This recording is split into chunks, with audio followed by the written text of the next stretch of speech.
Party with your host, Dustin Rybka. Hello and welcome to Sex Party. I'm your host, Dustin Rybka. With me on the show this week is Brianna Carey. She is a relationship and intimacy coach. She specializes in helping women and couples not only get back to that horny, hot sex life that they had before they had children, but maybe how to get to a place where it's even hotter and it's even hornier and it's more connected. We talk about mutual masturbation. We talk about fantasizing. We talk about role play. We talk about sex toys. It's an amazing episode. I think a lot of people who have children are really going to find a ton of value in this. If you don't have children, like myself, as you know, I don't have children. I don't want children, right? Stick around because it's going to be just as helpful for you too. A lot of these things that we talk about can help a relationship that's just having everyday normal problems get hotter, get hornier. How can you tell your partner about the fun, dark, dirty fantasies in your head and be totally honest about it, right? We're going to lay that out for you. She's awesome. You guys are going to love her. So without further ado, please enjoy my conversation with Brianna Carey. This week's conversation. Brianna Carey, welcome to Sex Party. I'm super excited you're here. How are you doing? I'm great. How are you? We're always a little chaotic, as we were just talking about. There's always something happening, and you said it beautifully before we started recording that life is chaos, relationships are chaos, and that's okay. That's what I would say, that I'm chaotic. Okay, so I'm happy you're here on the show. First time on Sex Party. This is going to be a blast. For the people who may not know who you are, right? They've never seen your work. They've never been on your Instagram page, your website. They don't know the name. Could you talk a little bit about who you are and what you do? Yes. So my name is Brianna Carey. Again, thank you for having me on today. I am a relationship and intimacy coach with 16 years of experience as a sexual health educator, founder of Intimacy Evolution. And my husband and I actually work together to support couples through the beautiful journey of parenting and how to create deeper connection, stronger communication, and enjoy more fulfilling intimacy during that time. Oh, nice. Yeah. That's a lot. That's some really good shit too. So where I'd like to kind of just dive right into it and get dirty, right? Not in the way you guys are thinking, but whatever. Maybe, I don't know. But I do feel like the work that you're doing with people who are parents, right? Like, let's just, maybe for the people who aren't parents, explain when you have children. And I don't have children. I just know because all of my friends had too many, and then they wind up kind of divorced. And it's not because of the children, but maybe there's some link there. Because what I do realize about what you said was basically, I do remember the switchover where my friends would have kids, like the first one. And then 6 to 12 months later, we'd be in a bar 3 shots deep and he'd be like, we're not having sex anymore or whatever. Or she would be texting me like, I don't know what's wrong with them. And so that does seem to be a factor. So 100%. Let's start there with with just putting on the board what happens to your sex life when you decide to have children. Yeah. Oh my gosh. There's so much that goes to that. And to expand on what you said. So 1/5 of couples actually do end up divorcing within 2 years after having a baby. Wow. Which is mind blowing and so sad because you created this tiny human with your person and you're thinking about all of these ways that you're going to have a family. And then all of a sudden you're like, that isn't how I thought it was going to go. And a lot of times it's because, the two things cited for divorces are finances and lack of intimacy. Babies are expensive and you have less time to have sex, Yeah. So in a way, it does impact that. And, I think society, the stories that we're told just do such a disservice to couples during this time frame because we're kind of told, or in movies or whatever, some truth behind it. Like, your sex life changes or your sex life is non-existent after you have baby. And there's a window where that is true, and it can be an opportunity to create even more enjoyable sex. Like explore that. And so, postpartum, a mom's body's changing. She's being touched out because she's constantly holding a baby or nursing a baby or taking care of a baby. And so when her partner tries to show her some affection, she's just like, ugh, get off of me. But it's not in like, I don't love you anymore. It's a, hold on, I need to recalibrate the touch that I'm receiving. And so there's a lot of conversation that needs, and awareness that needs to come from both partners in this, and how to reestablish intimacy right after baby. And, as the baby starts getting older, you're starting to get more sleep. Like there's just literally so many ways that we can delve into that. Yeah. I mean, is there a point where you actually start to get more sleep, or is that just a myth? Because I feel like that's a myth. Yes and no. Both are true. Yeah. Yeah. Especially the first 6 months, I think, first 6 months to a year is it rocks you to your core as a person. Both partners are changing, and, you're trying to figure out, navigate this, bringing in a new person into your relationship. Like everything shifts, and your relationship will not be what it was before. You do not go backwards in time. You have to learn how to move forward with who you are today and how to reestablish that connection. It's kind of like dating each other all over again, which is really beautiful, Yeah, no, what a concept, right? But I think, and again, I'm not a parent, so I'm not going to pretend like I know, but I chose not to become a parent almost not completely, but for some of these reasons. I just wanted to live for myself, and all of the things. Nobody wants to hear why I didn't have kids. Nobody wants me to have kids. They don't want little me's running around starting podcasts and just farming out chaos to the world. Nobody wants that. But I stayed away from wanting to procreate because I saw how stressful and sometimes damaging it was to the relationship. And what reinforced it was those conversations in the fucking corner tavern, on a Tuesday, 3 shots deep, where they're just like, I don't think we're going to make it, and then they hold on, or they think, hey, another kid's going to solve this. So they have another kid. And then it's like, they're 2 kids in and things are really bad. And then the resentment sort of is overflowing, like that scene in The Shining when all the blood's coming down the elevator. It's like, oh shit, we're in it. Yeah. Well, and you said something really, really gorgeous, which was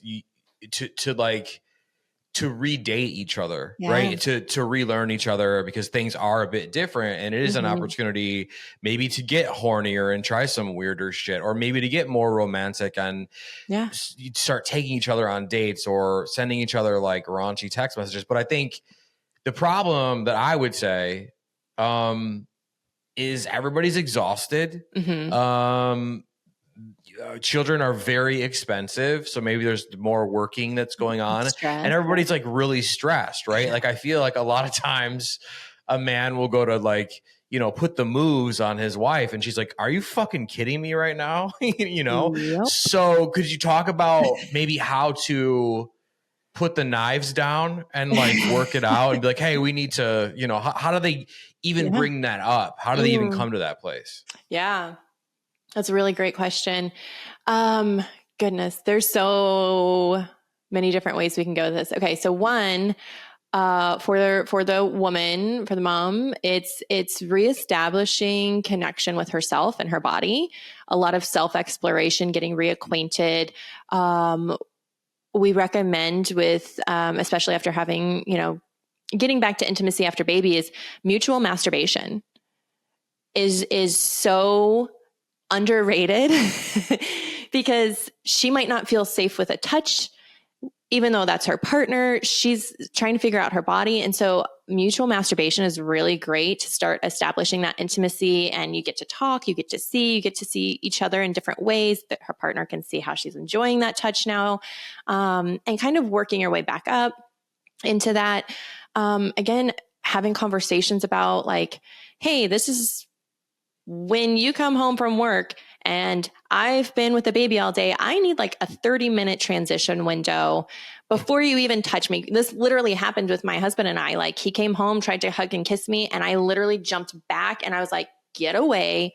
I don't want any of that. And it's not that I don't want him. It's not that I don't love him. It's just like, it's a visceral feeling. And so like we figured out I need to come back to myself, and before we can reconnect, and then I can come into him with the physical touch. His love language is physical touch. Mine is not, especially after having a baby. And another great thing for couples to look into are the erotic blueprints. I don't know if you guys have talked about this on the show yet. Here and there, but I think you would probably put a better framework around it. This is so incredible. So it's like the 5 love languages, but for the bedroom. And so a lot of times men do come and approach situations with a more sexual, like grabbing or smacking the ass, right? Or it's like, hey, like, you're cooking food and like, I got some meat for you. You know what I mean? Like these things. And this is them saying like, hey, I'm interested in connecting with you. And then women can be like, just brush it off. And that like hurts their feelings, We're like, oh, they're just being silly, but it's actually them reaching out for connection and intimacy. And so when you learn that, you can learn each other's languages, how to approach each other in the bedroom. And I'd highly recommend checking those out, the erotic blueprints, because, if your partner's coming in and you're an energetic and they're like, hey, blah, blah, and you're like, whoa, the vibe of this is just not, you get to understand each other so much better. Yeah, I mean, what a game changer. Well, both things you said are fucking game changers. I mean, and one, I think as a man, like we can't stop grabbing the ass, or like it's just like with my girlfriend, like I just live there. I just like my hand is always there. It's always like squeezing or smacking or like whatever. And so you're definitely right there. The mutual masturbation thing. I mean, what a game changer that can even be if you don't have children, right? Mm-hmm. A lot of things in this household, again, my girlfriend and I, we're so busy that usually by the time we come around to having sex, it's like we feel this pressure where it's like, okay, like if we don't get this done, if we don't have sex within this hour, it's going to bleed into like dinner and like whatever show we're trying to watch or whatever, that's going to be fucked because whatever. And so mutual masturbation can be like, you know what, why don't we just, since neither one of us is capable of a quickie, right? Let's just go and like rub one out next to each other or in each other's faces or whatever. Yeah. I mean, to do that with a couple that's had children, game changer, right? Yeah. So I think also, how does someone, okay, let's say there's a woman who's really horny and she's had kids and he's just, he doesn't look at her the same way because there's that issue too, right? Yeah. Or there's a guy listening and he's like, I feel rejected because I made the comment about I got some meat for you and she fucking rolled or whatever, right? How do they then break the ice with the like, hey, I think we should go to the bedroom or maybe in the kitchen, just rub one out with each other. Yeah. Ooh. So one of the things that I love, it's not sexy, but it's effective, is scheduling sex. Like that's how you make sure things happen and happen in the time frame that works for your schedule, right?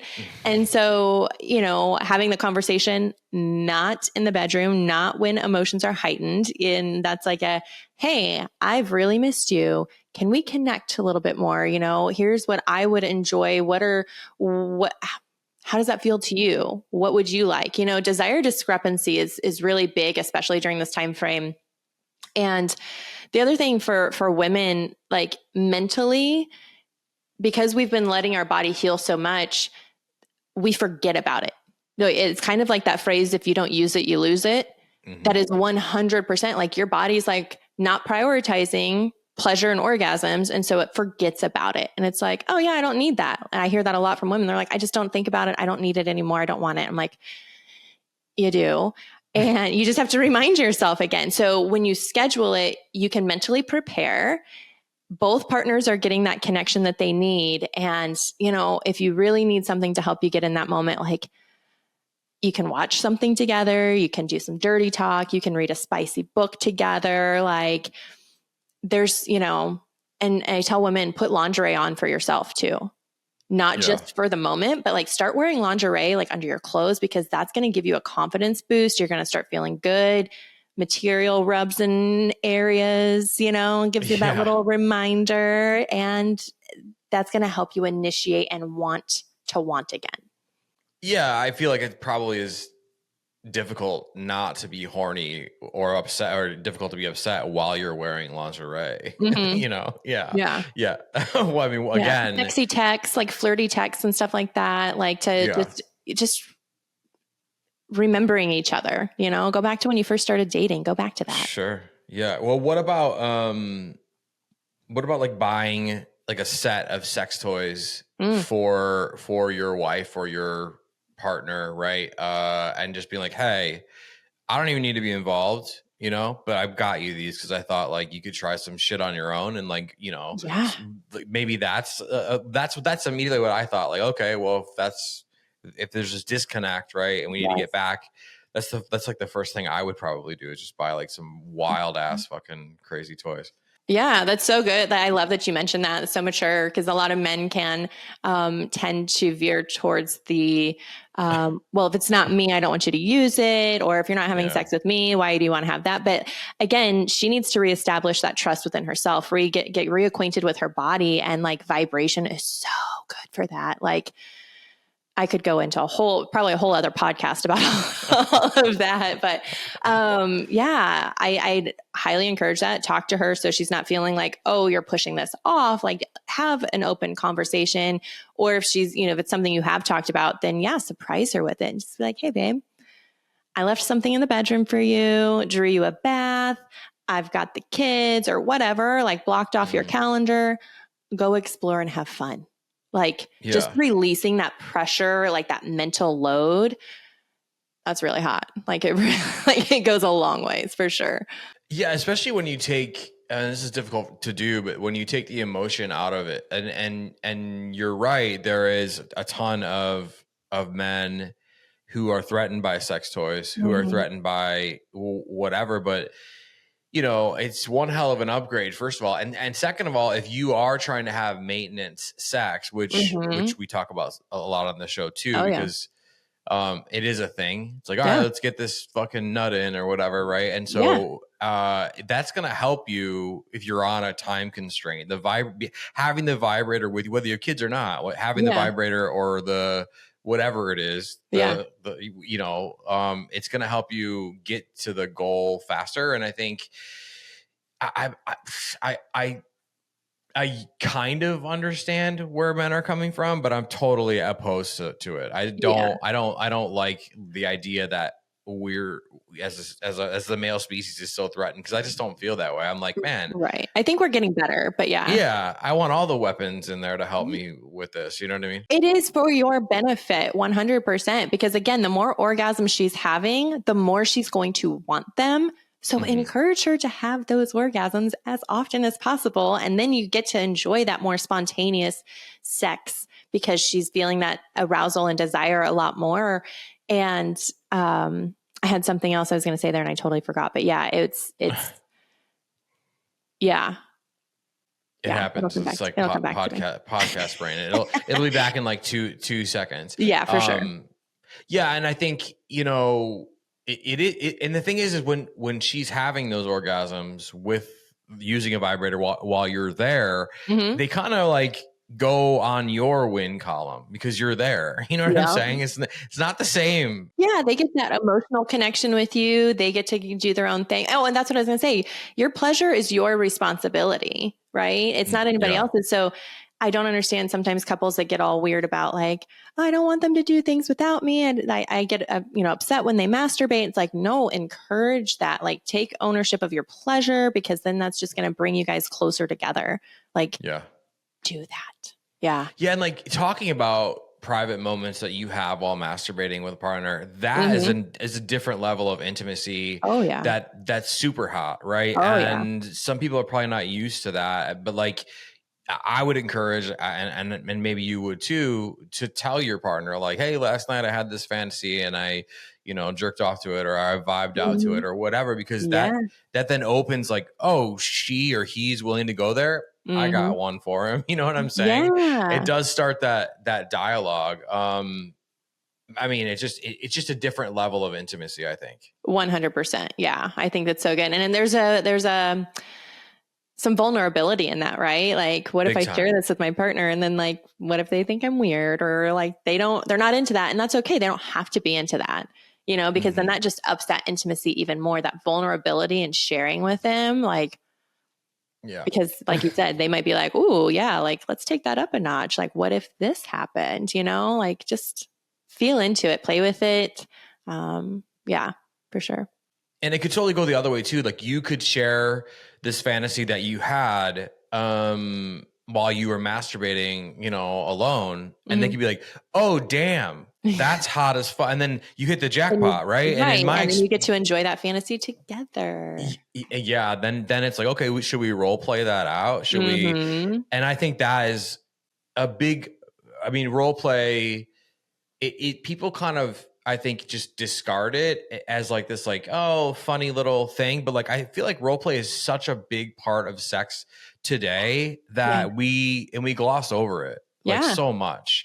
I think it can help in I've had a lot of people on the show with a lot of expert opinions on it, but I just think that those conversations of hey, what are you thinking about, or whatever, when you're masturbating, or when we're having sex, what's going through your mind or whatever. It is intimate, it is fragile and in bits and pieces, but I think that does lead to role play, and role play can like totally change your sex life, like completely. You can have more sex, all the things. So if you talk about the power of role play and sex in general, and then maybe relate it to people who've had kids, right? Yeah. Well, as you were saying that, I was like, one thing that I highly encourage and love is like writing out that fantasy, kind of like writing a story for your partner. And you can either like say it to them, you can read it like a story, or you can, there's literally so many different things, or you can have like a fantasy list, and like each week when you have a date night or whatever, you can share like one of those fantasies. There's so much around that can be fun for couples with kids. You might feel like life has definitely changed for you. This is a great way to bring some excitement back into the bedroom, into life. You get to have these conversations. Being parents, it might feel a little bit more taboo to have this sexy talk, like you're still human beings with wants and desires. Like enjoy it. Don't judge yourself about it. Yeah. Well, this is really like no pun intended, but really like fertile territory, because we've never on the show we've gone into it, but we haven't gone into it in depth. So I have so many questions that are just like popping up now, because I think I have my personal experience, and I have the experiences that I've had on the show, and then so on and so forth, right? And while none of those again are with children involved, a lot of people on the show have children. A lot of women that I've engaged with have had children, and I do find that there is this period immediately after, right, where things are chaotic, like you said, or it's crazy, 6 to 12 months, I would say. And it seems to be that, and in my opinion, the longer you go without sex, whether you're busy, whether there's a mental hang up, whether you're mad at someone, the easier it gets to go without sex, but the more it hurts, right? Yeah. And so I think in that 6 to 12 months after children, I think people can drift totally. Yes. And and they find themselves in a place where like either we have another kid or we're done. Right. Mm-hmm. And because for some reason that you want to double down on this thing. Right. Right. You're already having hard enough time. Like, yeah, that's not. Yeah. So, and I'm trying to think of a way to phrase it. Right. But like how, like when it comes to feeling like your partner has pushed you away, or maybe you're not interested, or whatever it is, when you're going through that tough 6 to 12 months, how prevalent is like cheating, right? Not exactly stepping out, like, hey, I'm going to go wear a trench coat at the hotel bar with nothing underneath, like not like that.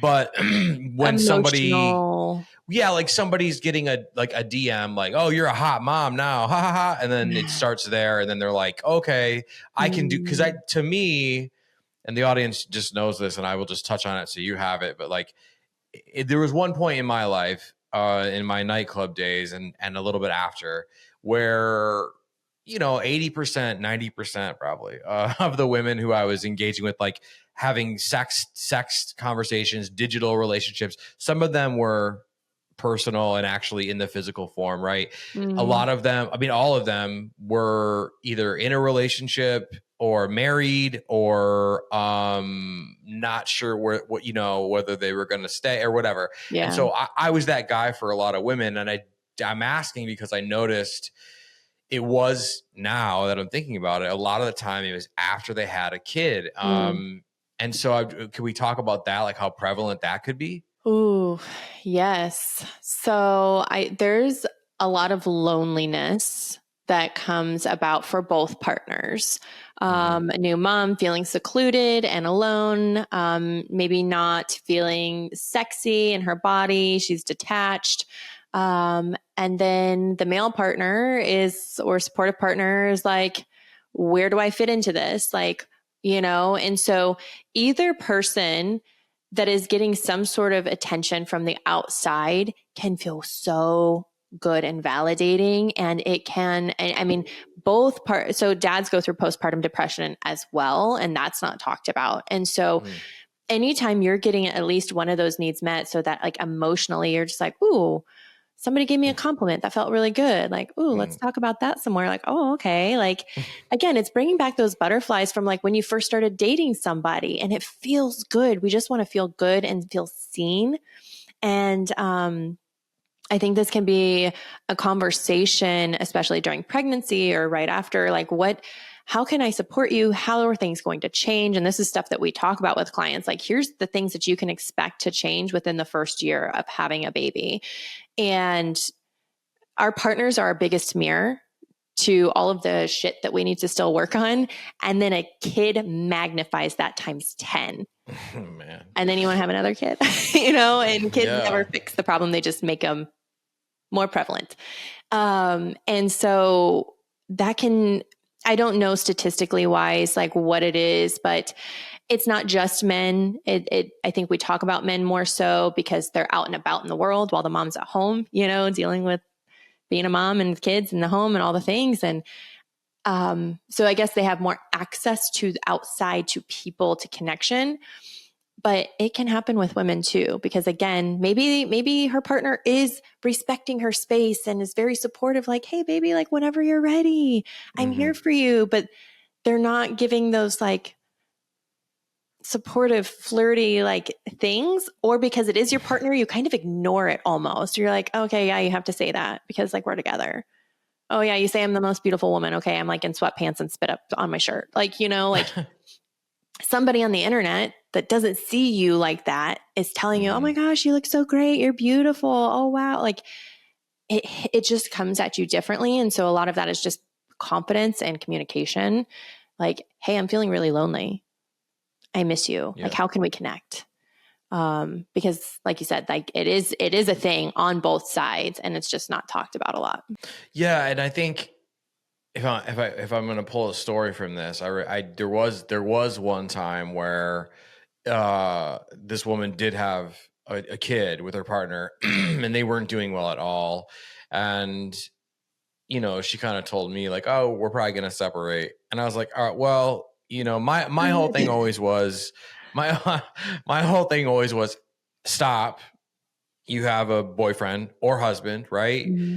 And then I would put that line there, right? And if they Mm-hmm. still cross the line, then I would allow it. But I would always put the line there. Number one, because it's a text message that if the phone is found, hey, maybe the guy will spare me the bullet to the back of the head because, hey, he tried, right? He tried, But right? He two, still made that to decision. me, it was like, yeah, to me, it was like a hotter thing if they would step over that line. And I'm just being incredibly honest because I don't think I can host a show like this unless I'm honest about, the times that I've been a piece of shit too. So whatever. So I would engage in those things. Making decisions, Yeah, totally. And I think to normalize that and talk about that, to normalize like that, that's what I hope that by me, admitting that, I would gaslight and do all the things like I'm not above. I mean, none of us are. And I just think the faster we admit it, the faster we move on from it and learn from it. And so there was one occasion where I did meet this woman, and it was, I don't remember how many months after she had a kid, but it was like the raunchiest, like freakiest sex that I had in a long time. Right. It was just for 2-3 hours in this hotel room. It was just like all over the walls kind of thing, like crazy, and it was like this primal, I think she was like crying. And then afterwards she's like, I can't thank you. I can't thank you enough. I feel so much better, but that's all that I needed. And it's not going to happen again. And I totally understood that. And so now I'm thinking about that experience now because she just wanted to feel alive, wanted and desired. Yeah. And I think also too in there, I think she mentioned or whispered like, my husband would never do stuff like this and whatever. So there's a bit of that as well. Yeah. And so I think, what you're doing to normalize that and help people, right? So they don't have to go find someone like me, the past version of me, then that's great. But I think we don't put enough emphasis on that from the woman's side, Yeah, for sure. Cause an identity crisis, like you literally you are a new person. And a lot of women are like, who am I even? And they like go through this like kind of revelation of like wanting to explore and dig into that. And so like you provided that for her. And, again, that could tap into the role playing, like, hey, I'm feeling this, like, I need to play this thing out. Like, are you willing to participate in this? Like, can satisfy that, Yeah. So, yeah. Yeah. No, I think, you just start with like scenarios in the bedroom and then like ratchet that thing up because there's some wild places you can go with role playing where it does feel like you're cheating, but in a safe way. Yes. And I think that is so hot and that helps to like when you come out of that and you both wander out into the kitchen for the obligatory like post game wrap up talk. It's a different you're in a different space now and you've opened up that door to that whatever. So I mean, are you encouraging that and when you like are coaching and like and or is it more of like okay, where are you at? And I mean, do you go to role play as do you suggest that? We curate our coaching with our clients to like where they're at, what they're wanting. And like, like we talk about the erotic blueprints a lot. I mean, we talk about sex because we don't talk about sex anyways in our society, let alone like, what does sex look like after having kids? And like, how do we stay connected and make this super hot and enjoyable? And like I said, like my husband and I, we have the best sex we've ever had after having kids. We've been together for 17 years. Like it gets to be what you want it to be. So yes, we definitely tell people, like when you're talking about that, the classic scenario of like meet your partner in a hotel lobby and, strike up a conversation and you're strangers. And then like you go up to the hotel room to get like it can be whatever you want it to be. Enjoy it. Yeah. No, seriously. Well, and also too, I wanted to ask, like, why do you think that couples who have a kid and they stop having sex, why do they go to, we need another kid? Is it because of the sex or is it because of the glue that then comes with that and then forces you to stay together, or so they think? Right. So they think, right? Yeah. I think that they are, it's a last ditch at intimacy and connection. So yeah, like one partner's like, I really need this. The other person's like, okay, like I can mentally get into this if if it has a purpose, okay, yeah, we want to have another kid. We can have sex for that with that in mind. And, that doesn't feel good on either end, and then you have the kid and then again, you have to go through the whole healing process all over again. And then you're just like, okay, well, we're just back in the same place. Like we just keep having kids to have, and it doesn't work.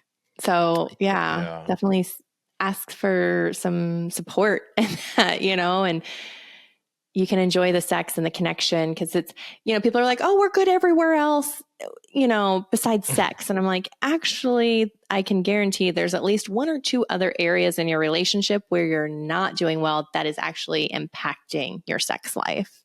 And so we weed through that and help them figure out where that disconnect is outside of the bedroom. So that way they can connect in the bedroom. Okay, difficult question time. Maybe there's like a noise or something that like my editor can put in right now. A difficult question time, right? Okay. Do you see or and if so, let's talk about it. But is it a practice? Does it happen to couples or to people who have children together where they do have that kid to stay together, their sex life goes to shit? Or maybe after, and then there's like parents who quietly would never admit it, or maybe in therapy they would, that wind up then resenting their children because their children, they're kind of like takes the heat for like, our fucking whole relationship's ruined. We're probably going to get divorced. Because I've seen that but you've seen it probably a lot more if it's a thing and you're the professional. So I definitely want to talk about that hard topic because we don't shy away from anything here. So do you see like a resentment falling on the children? It can. Yes. Yes. We have seen that. And it's misplaced resentment. Obviously it's, not the kid's fault that this happened. It was that two adults can't figure out how to have this really challenging conversation. Right. But yes, that certainly does happen. And so we just work through that with them and peeling back the layers of like, okay, so yes, what is actually happening here? You actually are upset with your partner and, you have resentment because you're not feeling connected and you want to do, there's just like so many ways that it could be something that they observed in their childhood from their parents that's playing out in their relationship now, but they don't remember it, and yeah. So it's really sad when they say that, or they're like, this was a mistake or what, and it's like, whoa. Yeah. So how do you reverse that with them when they're doing that? Is it just a lot of talking through it and making them realize what's up? Or are there exercises? Like what should someone know? They're listening to this podcast or watching this podcast on YouTube, right? And they're like, oh my God, that's me. Like I've been resenting my kids because my husband's gone or vice versa. Like what can they do right in this very moment? Or back to this too, the resentment can come from, because they are not being able to be physically intimate with their partner because it's like, oh, we've got the baby. I'm nursing the baby. I'm taking care of the baby. And like, so that's where the resentment can also start to fester. Sure. And so a lot of it is just being aware, talking in a neutral space, maybe having a third party that can help, guide this conversation, support this conversation of like, how are you feeling? What does that mean? What would you like? How would you like things to be different? And so having this open dialogue about that, because I just went completely blank. It's okay. I'm so sorry. No. It's like it's this thing called podcast brain where you're so focused on being a great host or guest, which I gotta say you're a great guest. We're more than halfway into this fucking thing. You're killing it, right? But it's called like half the time I want to say these like fun little quippy things and something weird comes out, and that's just part of the charm of this fucking show. So like, I get it. Like we all get podcast brain. I was actually asking about like the tangible things that someone could do to like realize that they're resenting the child, and it's really not the fucking child's fault. I think my dad is an a-hole and did a lot of that when now that I'm thinking about it, when I was younger. So you know, it's a dangerous thing, right? Yeah. So the resentment, it definitely happens because they see that is the object in the path of the thing that they desire. And again, it's just an open dialogue with your partner. Like, how can we connect? I miss you. Just again, being vulnerable and speaking that, like, I miss you. I would really want to have sex with you. How can we make this happen? You know, what would feel good for you? Can we do mutual masturbation this week? Can we do something, you know? But it's kind of tapping into like, is this something that I observed in my childhood? Did I experience this? And am I projecting this? You know, and there are things that we just get into it with clients. We just like delve in there and see what is really coming through on the other side. Yeah, that's so important that you can get like down and dirty, you know, and get your hands dirty, like with the couple or the person who's coming to you for help. And that brings up another huge point. And that is, you know, I feel like this is such a big issue that we don't talk about a lot. And again, like you're the first person on the show whose expertise is this, you know, sex after kids phenomenon that's really untackled. So how do we, I mean, do we clone you? Do we like just start buying up billboards? Because I feel like even as we're talking, I can feel the divorce is like the lady stamping the divorce thing at the fucking whatever. And I'm like, shit, like, hold on, wait, this is going to come out in a couple of weeks. Maybe we'll save you or whatever. Right. Like, is that frustrating to you that you're like, oh God, we have these tools and like, there's nobody, how do we get in front of, I mean, are you just blasting on social media? Like, what does your mission look like and how do we get you on like, you know, the Jumbotron at the Super Bowl and literally, right? Yes. Yeah. I would love that so much. Yeah. Like we feel like this is something like our mission is to change the world and lessen divorces because, you know, we know that having a nuclear family impacts children. So we want to change the next generations, right? Where they can see like a strong, healthy relationship, what that looks like so that they can go into life, you know, and the cycle doesn't continue. And again, you had a child with this, like your person, because you wanted to create a family. You had this vision of what that would look like. And then to have that ripped away from you because the shit's not talked about and it's so infuriating. And I didn't get into like how my husband and I got into this work. Like we went through this 8 years ago when we had our first child. And then we had another kid 4 years later and we learned, you know, he's a licensed professional counselor. And so we took both of our expertise in how we worked with people and we're like, okay, nobody else is talking about this. We're living this. These are the things that we worked through and how we dealt with it. Everybody needs to know this. Like we can literally change the world and help people not go through this and, or come out on the other side even stronger from it. Yeah, we talk about it, podcasts, like event speaking, all that fun stuff, you know, intimacyevolution.com is our website. So like you can find all of our stuff there. Yeah, no, that's awesome. Let's go deep for a second, right? If you're willing, like talk about you have this kid and things start to go a little dark, right? Like what at first, like what did that feel like? And like what attempts did you make? Did he make that didn't work out? Like talk about the difficulty of your situation. Cause I think that'll resonate with a lot of people. Yeah. So yeah, in a nutshell, what happened is, when I had my son in 2015, I had a 2nd degree labial tear. So I had to have a couple of stitches.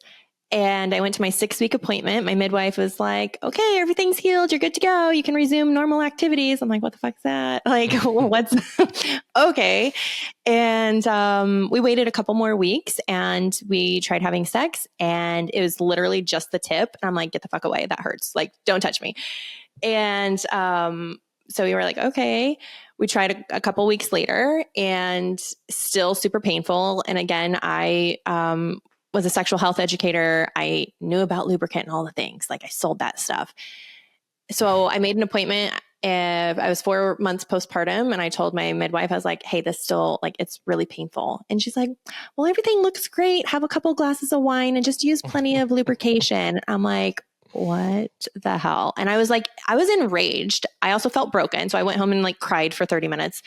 And I was like, is this really my life? This is what's going to happen now. And again, like I said earlier, my husband came home one day and tried to hug me and kiss me. And I like literally jumped back, and he's like, what's wrong? Do you not love me anymore? And that's another common thing that we hear is the partner is like feeling unloved.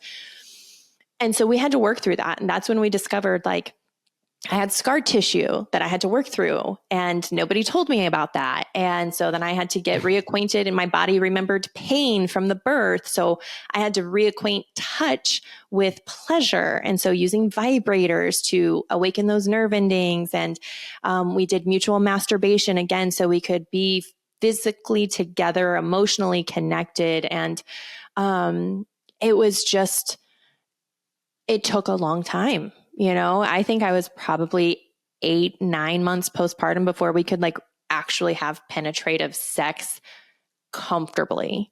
And things still felt weird. My body changed. Like, nothing felt like it did before. I had to relearn all of that. And so I think I'm saying all this to normalize it, and to let people know, like, you're not alone in what you're feeling and experiencing. And like, just know that it's a process. And I think that's the biggest disservice that the medical professionals do to moms is they do the 6-week checkup, and it's like, you're all healed. And so men hear this and they're like, oh, we get to go back to sex. I joke that's the only date that they ever remember is that 6-week appointment. And like, oh, we can have sex now. And then the mom or the woman is like, I don't want to. And then they start to have guilt. And so then they'll have sex out of guilt, but then they're so disassociated from their body that it's not feeling good. And then they can start to have resentment towards their partner. And it's just like this cycle. Mm-hmm. So that was a long-winded story. No, we love, I mean, you know, it's a podcast. We love long-winded stories. The more you talk and the less I talk, the happier the audience is. They don't want to fucking hear from me, you know? I'm just here to facilitate this thing. Well, and thank you for sharing that. And I'm going to get even more personal. And again, like, don't answer anything you don't want to, whatever. But I think just in relationships, when relationships are bad without kids, not bad, but in a bad place. Challenging. Yeah. Yeah. You want to stay together so badly that sometimes you start to like think, or you get so desperate that you think, or you try to offer up, you know, oh, maybe we should do this, or maybe we should do that. Right. And a lot of that stuff is like, it's cool, healthy, fun stuff if it's done from a place of we're in a really tight place. Hey, let's mix it up. Let's bring in a third person, or have a threesome, or let's go to a sex party, or, you know, maybe you should just go and have sex with a sex worker and whatever. And that can usually be fatal when it's done from a place of desperation. Yes. So one, did you guys come to a desperation place where you're like, maybe we should, you know, film ourselves or have a threesome or go to a sex party or whatever like that? And two, do you have clients that are doing things like that then are making things worse, or how does that look? Yeah. Let's see.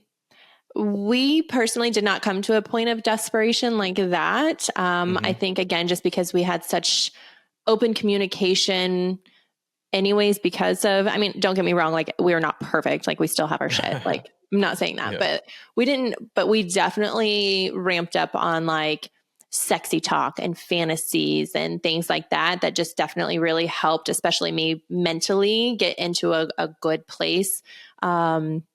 So I'm not thinking about like, oh, I need to do laundry. I need to cook dinner. All these things. Like it helps me be more present. Client wise, yeah, or people that we talk to and struggle. We've definitely helped people that have gone through that for sure, because they're like kind of like having another baby, like, well, this is going to fix it, right? Like, let's do this. Like, oh, I'm not able to have sex with you right now. Like, it's okay. You can go have sex with somebody else. And it's like, that's not in support of the relationship. You only do things that are going to be supportive of the relationship, not trying to save the relationship. Yeah. Like, if you're going to watch your partner and that's a turn on for you to watch your partner with somebody else because you're involved, like, okay, let's like go through these scenarios. Let's talk about this. Like, how are you going to feel with this? How are you going, what if you're feeling uncomfortable? You need to be able to speak up, and, a lot of empowering conversations on how to navigate those.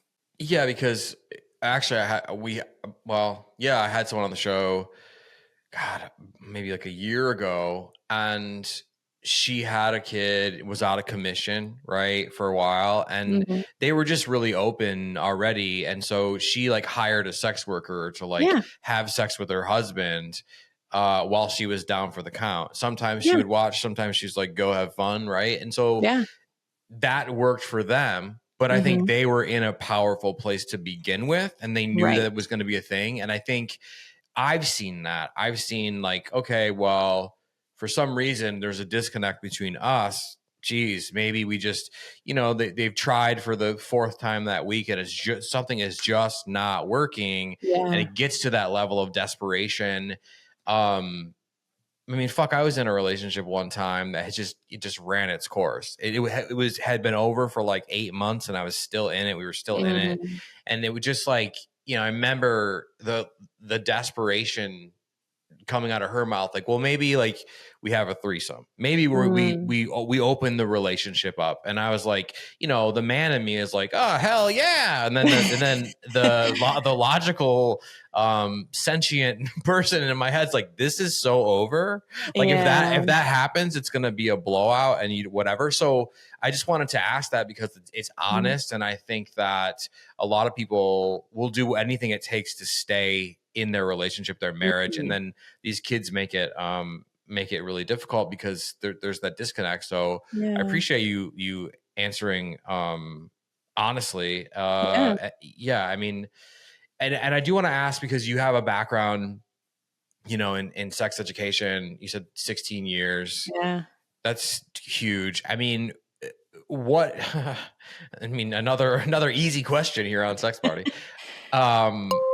But like, what comes to mind when I ask you what is missing in sex education? And everyone, when they think of sex education, now we're all back in high school. There's a guy, drawing fallopian tubes, not allowed to say much, but drawing fallopian tubes on a chalkboard. So that's not the sex education that we're talking about. But we are seeing generations of people that are horny and confused, and a lot of it is because there's no real world sex education, right? And then they go on and have kids, and it's really fucked up. So if you could change anything, right, about what's happening in sex education in this country, like what would be the 2 or 3 things that you would want to change? That's so funny you asked that, because that was literally like what I wanted to do when I was going to college. Is I wanted to be change the sex education system, and then I was like, that's a lot of red tape. Let's just go sell vibrators and tell people about it instead. So, gosh, there is so much to unpack there. The biggest thing is there's so much shame that is around sex, and not enough talk about pleasure. And especially for the females, I feel like, we come into situations where it's like, oh, we got to focus on him. We got to make it about his pleasure, right? We got to make sure they're taken care of. And it's like, girlfriend, take care of you. Show them what you like show them, so you got to know yourself. And so again, women, at least from, past and growing up, my generation, whatever, is like, we don't explore our bodies. We don't know our bodies. So you can't tell somebody else about your body. So do a lot of self-exploration and tap into your pleasure, and don't be ashamed to do that, and to tell your partner what you like. And I think that would be really huge for people. Yeah. I mean, that's a great answer. It's also a really not so easy thing to do, I think. Yeah.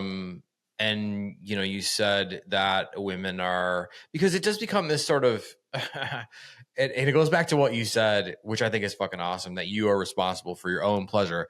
I love that. But I think our egos, right? Like women are like, I made him come in fucking 5 minutes. I know, with my twister fucking blowjob move, right? And guys are like, oh yeah, my dick fucking hits the right spot, and I got that fucking, and maybe those things are true, right? But it becomes this thing that a box that you need to check, right? And I was doing that for a really long time, where I was super performative, and I was having sex with a lot of people. And even now in my current relationship, for the first 9 months, 10 months, right? I was just trying to make her come, like, constantly. Right. And it just doesn't, well, you're going to have some success there, but there's something about it that's not, it doesn't work for you.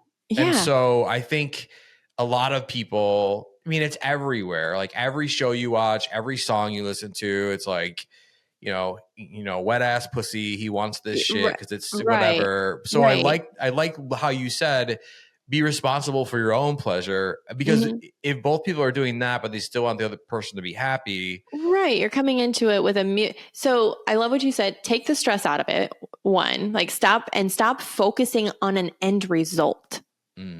Yeah, it's hard. Because the other things will fall into place naturally if you do that. Sex is going to be messy. It's supposed to be fun, and it's a fun way to like explore. That is what sex is. It's a connection. And whether it's a one night stand or your partner forever, doesn't matter. You can explore in so many different ways and enjoy it. Don't be afraid to laugh. Like we need to bring play back into our life in so many different ways. And sex gets to be that, So take the stress out and stop putting a fucking end result on it. Like it has to end in one or both of us orgasming. Like it doesn't. That's okay. Yeah. And it's okay if one of you does and the other one finishes themselves off. Well, normalize that shit, with a vibrator, with their hand, like whatever. Yeah. I think, I think it's just, it's become so like, look how good I am at this, and it's like our egos and shit. Yes. I couldn't let go of it for the longest time. Actually, like went through like therapy about it, because I was like, I can't stop performing and whatever. And so when you're performing, you're up here. Yeah. You're not in your body feeling and enjoying. Yeah. And if you're not getting the result that you think that you should be getting, then all of a sudden there's anxiety, and like your dick's not going to be as hard. You're not going to be as wet, like so it's going to become this self-fulfilling car crash into the grocery store that explodes and then sends everyone on fire or whatever, so it's going to be a total fucking, just a disaster, right? People on fire in the parking lot. Why did you do this? I have no idea what I'm talking about, but you get the idea. And I think when you're right, like when you bring it back to you and like, hey, like what feels good for me, let's roll with that, and you're communicating and you mix it with like actually like talking about the raunchy things that you want them. I mean, I just think there's a barrier there, and we talk about this all the time. And I definitely want to get your perspective on it, of fear, where it's like, okay, I have this fantasy where, maybe she's like, I want to have sex with 4 or 5 guys. And it's like this thing I would never do in real life, but it's in my head. Like she would never tell her husband or her friends that. Right. And the guy's like, oh man, like, I mean, whatever for the guy, I want to see her dress up like whatever. Or I think, what if her and her best friend got it on, which that's a touchy one. So be careful. But but I'm saying like from a sexual place, whatever it is, there's this like kind of like blockage of fear. So how would you suggest, being someone that's educated and as smart and as experienced as you are, how would you suggest they push through that fear and kind of like just deal with the consequences and go for it? So I would like to reframe that fear is shame manifesting in as fear. They feel shame that they have this idea that is so taboo, like who, what would their partner think of them? They can't say that to their partner. And so, again, just like, don't have this conversation when you're in a, like, going through a rough patch, or when you're in the middle of everything and, you're having sex and things are good. And like, hey, you know what? Like, I've had this fantasy, and they're like, whoa, okay. Like, it's definitely like, have this in a neutral spot, and just be like, hey, I've had this thing that's been coming up and I've been thinking about it. Are you open to talking about a fantasy with me? And here's a really big one. If you can't say it to their face, sit back to back, because you can actually say stuff that's super vulnerable a lot easier if somebody's not looking you in the eyes. That's very true. You don't have somebody being like, you don't see their facial expressions, like their eyes get big, like they're, oh my gosh, like the sweat starting, like you don't get to see all that. You get to stay present in what you're sharing with them. And then you can also say like, hey, you don't need to respond to this right now. I just needed to share. And we can come back and talk about this later, or we don't have to, and be okay with that. If they are not open to talking about it, that's okay. You still showed up in your true, authentic self, and there's nothing to be ashamed about in that. Yeah. No, that's fucking brilliant. I love that you said that, especially the back-to-back thing, right? And I think there's fear, there's shame for sure, right? But I also think there's a level of, oh, like he's a dude, he's going to be mad if I say stuff about other dudes, right? And then for the guy side, if it's like, oh, her best friend's really hot, like what if we had her, right? Like, so if they're feeling that, right, it's just a fantasy they have, right? They're thinking about all these things that involve different people that are actually real. Do you suggest they actually go through with that and actually say that, like, hey, like, it's just a sexual thing, but like, don't kill me? Because I think a lot of people are afraid to get punched or stabbed, like, right. Smothered with a pillow. When it comes to somebody that that's where it can start to become a little bit more sticky. Because then your partner is wondering like, why, are you thinking about them, when we're together? Are you like, do you secretly wish you were with them? So that one, I don't know if I should, like how to share anything. I think it's like a person by person basis on that one, on like, really where's the relationship at? How can this be handled in a supportive way? That's not going to explode. Well, personal experience, I've actually done that one quite a few times, and it actually always works out for me. So I don't know. Okay. I mean, I think there's a time and a place, and I think you have to, it has to be like, the relationship has to be solid before you do that.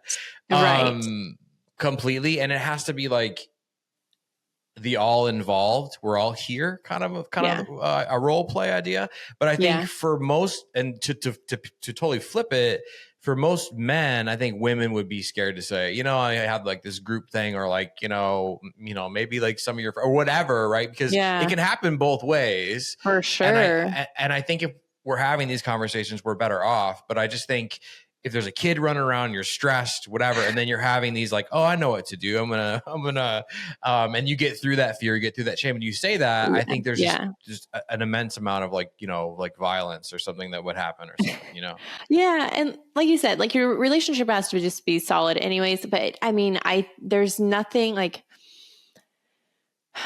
if you're showing up fully in your relationship and being supported, and like, you guys know, like you are it for each other. Like there's not, it's not like, hey, I'm saying this because like I'm wondering what else is out there. It's not that. It's that I am actually trying to show up even more fully with you, my person that I trust and feel so safe with. And so I think maybe switching that perspective of like, they trust me, they love me so much that they can share this thing with me. Right. Can also help when you're receiving something that might be a little bit like, oh, I didn't know that was like taking up space in your brain, like that's been floating around. So, yeah, I think like honesty always for sure. Mm-hmm. And just knowing that your partner's sharing with you for a reason of connection. It's always about connecting.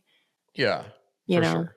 Yeah. I mean, and there are some cases where you might want to keep it to yourself. Just saying, like some cases, like, but I do think, again, like just to play devil's advocate to that, like, then again, it's like, well, what good is a real true like life partner if you can't share things? So it is kind of a double edge, but I think you gave some incredible advice on how to do that. I put you in a fucking horribly sticky situation and you managed to get out of it beautifully. So there you go. We're here at the end of the episode. So, and you've given a lot of priceless advice, right? So, but what I want to do is at the very end here, let's say someone's out there, they're going through all these things. They've had a kid or two. They feel not so great about themselves. They feel even worse about the relationship that they're in.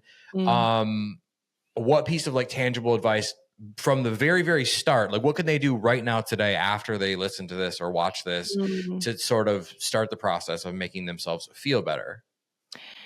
Yeah. I think part of it would just be taking inventory of how they're feeling, really like acknowledging what's lying beneath, right? So like, they're feeling lonely. Why are they feeling lonely? Because their partner is more preoccupied with a baby or whatever, how their kids, whatever, or a new job, even like any life transitions can cause some disconnect in a relationship. And so what is causing that loneliness?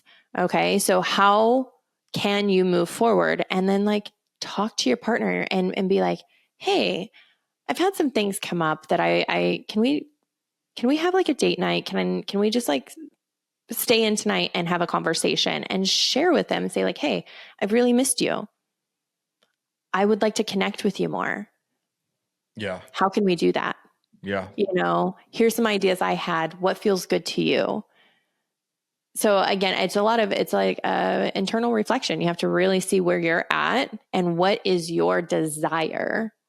Not just like, oh, I want to have sex. Like, no, what is your desire? Desire is, I want to connect with my partner. Right. Yeah. Have that conversation. How can we connect in a way? And, what are you available for right now? And so just have that open dialogue and also disconnect from any expectations. If you say, hey, this is how I would like to connect, and your partner's like, I'm not available for that. Okay. How would you like to connect? What are you available for? And so, because if you attach yourself to an expectation, expectations are just premeditated resentment. So detach from that and again, come to it in a place of wanting to connect. You'll figure something out. So Brianna Carey, thank you so much for being on Sex Party. Let's tell these party going people who have all of a sudden have all the hope in the world. Let's tell them where they can find you on socials, where they can work with you, what's coming up. Yeah. So Brianna Carey on Instagram, intimacyevolution.com, and Intimacy Evolution is our podcast as well. All of our information's on there, and we do have our new, cohort for Powerful Partnership, which is our group coaching course program starting in September. So you can get on the wait list for that. No, amazing. I want to thank you for, coming to the show, but bringing a topic we haven't really tackled yet and tackling it in a way that was like fun and silly, but also really serious and emotional. There's not many people who can pull all of those things off in a podcast episode. So I think that, it's awesome what you're doing, and I would love to have you back in the future. So we'll have to figure that out. Absolutely. Yeah. Thank you so much. This is a great conversation. No, thank you so much. We'll talk soon. Sounds good. Big thank you to my guest, Brianna Carey, for being with me on the show. Make sure you go check out everything she is doing, all of her work. Go work with her, right? Go check out all of her social media. If you're loving guests like Brianna, you want to see her again, she will be back in the future. But you're just loving Sex Party and you're trying to figure out, how do I show this love, this appreciation, this desire for more Sex Party? Well, if you're listening to this on platforms like Apple and Spotify, you could leave a rating, you could leave a review. Those things are great, but let's be honest, fuck all that. What you really want to do is you want to make sure you're subscribed so you never miss a brand new episode of Sex Party every single Wednesday. Especially if you are listening to this on Apple Podcasts and you think you're subscribed. Apple Podcast has been unsubscribing people from certain shows for whatever reason. We're still trying to work it out. So what you want to do, go to Apple Podcasts, go to Sex Party with Dustin Rybka, upper right-hand corner, click on the little icon, click resume downloads or resume subscription.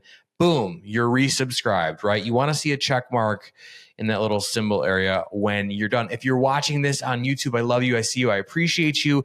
If you're watching this on YouTube, who has better fries, McDonald's or Burger King? Let me know in the comments. If you're watching this on YouTube, what can you do? You could leave comments on everything. I love interacting with you guys. You could like all the videos, but let's be real. The thing you want to do, the most important thing, is subscribe to the channel so you never miss a brand new episode of Sex Party every single Wednesday forever. I'm always available in the DMs on Instagram, and I will see you all right back here next week.